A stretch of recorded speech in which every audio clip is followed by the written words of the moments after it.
I got Somalians as neighbors, and I talked to one of them, and I asked him about this whole Somalian fraud that's going on in Minnesota. And one of the guys explained it to me this way.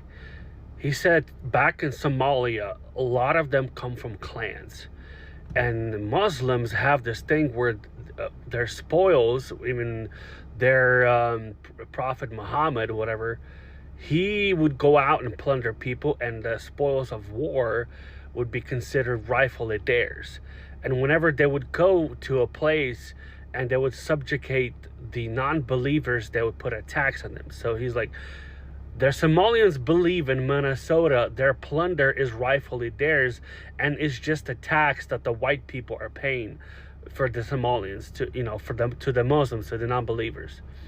And so they do not comprehend the Western laws. They don't understand it. It doesn't compete to their Sharia law that they're practicing.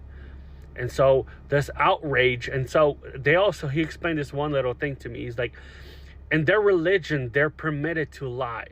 So when you see all these Somalians in Minnesota, you know, being outrageous that their fraud is being exposed, he's like, they're permitted to lie. They're permitted to tax the non-believers. They're permitted to practice their Sharia law. They're permitted to plunder, because in their belief system, it is rightfully theirs. So they don't understand why all these people are upset about, all this fraud that's going on, because they've been practicing all the stuff they've been doing in Somalia. You know, they just brought their belief system here, and they do not understand why everyone's outraged.